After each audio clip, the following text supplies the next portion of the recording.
Divas, nizere ko mumeze neza aho muri hose, nanjye meze neza.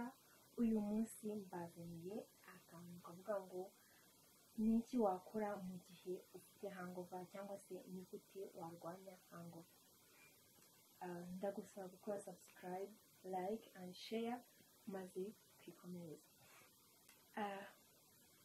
Ubundi reka tubanze turebe hangover ibisobanuro byayo.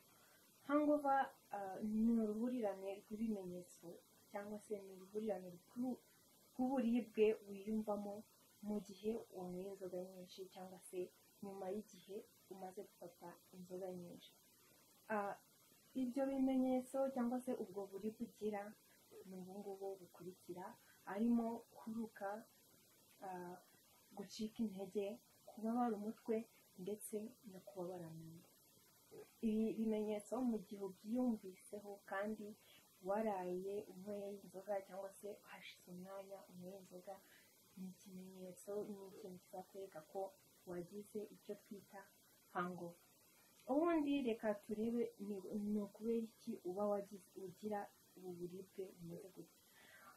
Uko ugenda unywa inzoga hari ibintu bigenda bihinduka mu mubiri wawe, akenshi biba ari bibi uko zigenda ziyongera bikagenda byiyongera nabyo. Ikintu cya mbere kiba iyo urimo kunywa inzoga, hariho nko gushaka kwihagarika buri kanya. Gushaka kwihagarika buri kanya biva ku kuba uba uri kongera alcohol mu mubiri, kandi noneho ikagera igihe iba nyinshi birengeje urugero. Iyo alcohol ibaye nyinshi, umwijima ubona ko ari ikintu kidasanzwe, ukabona ko ari uburozi buri mu mubiri, ugashakisha uburyo bwose usohora ubwo burozi ari bwo alcohol.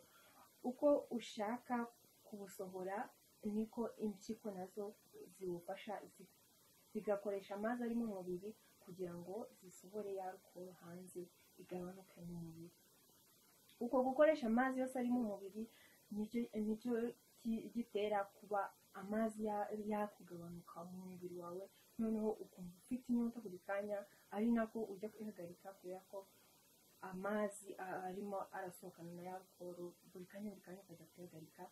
Ibyo bintu bizagutera kuyumva ufite icyaka, aribyo bituma abasinzi benshi yumva ashaka guhora ari kunywa izindi nzoga, akumva afite icyaka ahubwo akongera inzoga kandi arizo n'ubundi zamuteye kwa kwiyumvamo icyaka n'ubundi.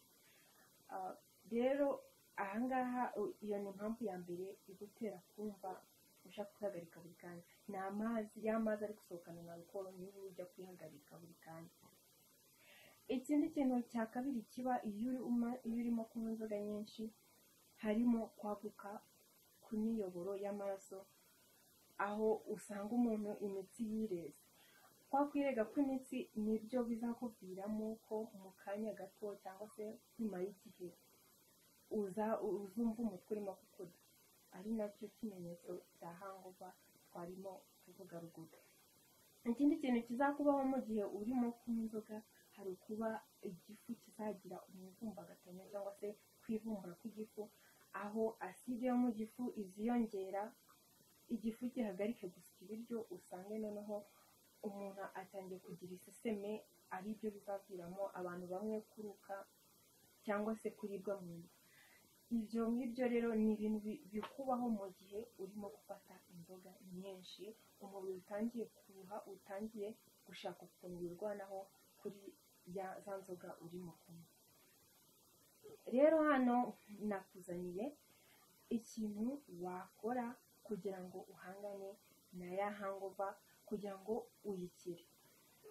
Ubundi mbere na mbere hangover urimo kumva urimo kuribwa umutwe, wacitse intege, urimo kubabara mu nda, rimwe na rimwe hariho ushobora no kuruka, ariko ntabwo ari rusange. Hangover rero ntabwo iba kuri buri muntu wanyweye inzoga, ikunda kuba ku bantu n'ubundi kuri wa muntu wanyweye akarenza urugero agasinda.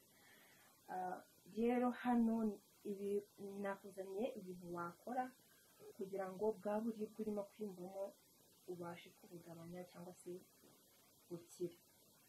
Ikintu cya mbere uzakora ni ukurya umuneke. kurya umuneke ni ikiribwa kirimo isukari karemano nziza cyane izagufasha igafasha umubiri wawe kongera gusubirana isukari kuko inzoga uba wanyweye ziba zagabanyije isukari yo mu maraso. Ikintu cya kabiri uzakora hariho kunywa isupu irimo amavuta kugira ngo ugabanye ya alukoro iri mu mubiri wawe. Ubundi amavuta aragenda akivanga na alukoro noneho bikaba byabuza ya alukoro guhita isakara mu maraso. Rero niba urimo ufite hangover cyangwa se ufite bwa buribwe twavuze ruguru, ushobora gufata amasupu arimo amavuta, urugero nk'umufa, boyiro se, cyangwa wenda ugafata agapotaje. Icyangombwa ni uko haba harimo amavuta. Ikintu cya gatatu wakora ni ugufata isosi y'inyanya, cyangwa se uramutse wabibasha wafata na ji y'inyanya niba wabishobora. Inyanya zifitemo nazo isukari yitwa fructose izagufasha kongera kumererwa neza mu mubiri, igatuma wongera gusubirana isukari watakaje bitewe na ya alukoro nyinshi winjije mu mubiri wawe. Ikintu cya kane uzakora ni ukunywa amazi menshi. Kunywa amazi menshi nk'uko nari nabivuze ruguru, uko wagendaga unywa inzoga niko umubiri wawe wafataga amazi yose ufite ukayakoresha urimo gusohora ya alukoro winjizaga mu mubiri. Rero kunywa amazi menshi uzabusa nkaho uri kwishyura umwenda umubiri wawe wawushyizemo igihe wanywaga za nzoga.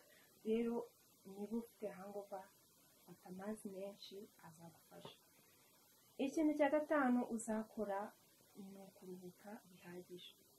Ruhuka bihagije umubiri wawe wongere usubirane ukore bisanzwe, kuko uko wanyweye inzoga uba wagiye unacika intege. Rero nufata igihe ukaruhuka umubiri uzongera ukore neza nk'ibisanzwe, wongere wumve umeze neza. Ikintu cya gatandatu uzakora ni ugufata amazi y'akazuyaze ukayashyiramo indimu ugakamuramo umutobe w'indimu, noneho ayo mazi uyanywe nayo azagufasha. Hari ikindi kintu abantu bajya bakora cyo gufata painkillers cyangwa se turiya tunini tuvura uburibwe, ibuprofen cyangwa se aspirin, kugira ngo barebe ko wa mutwe urimo kukurya ugabanuka cyangwa se ariyo ku buribwe bwashira. Ariko ahangaha ushobora kuba wayifata izi painkillers, ushobora kuzifata ariko kubera ko igifu nacyo kiba cyagiyemo alukoro gishobora kuba cyangiritse kuri za alukoro, noneho wafata iyo miti ikakugiraho ingaruka mbi. Byaba byiza rero ukoresheje ibi bintu karemano nakubwiye ruguru, ndizera neza ko bizagufasha mu gihe gito bwa buribwe bukaba burashize. Nyuma y'isaha imwe uzaba umaze kumenya neza, ndabikwijeje. So reka tuzabona ni muri video y'ubutaha. Ndabakunda cyane, yari Clarisse Girishya, mwibutsa gukora subscribe maze ujye wibonera utuvideo twiza tw'ubwenge ducyakodingwa. Ndabakunda cyane, nawe utaha. I love you forever, que vous êtes belle, ma belle fille, ma belle fille.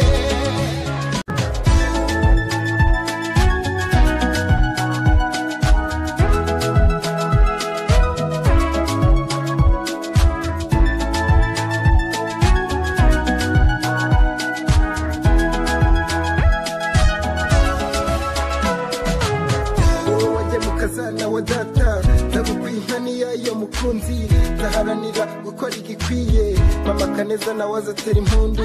True love never ends my lovely.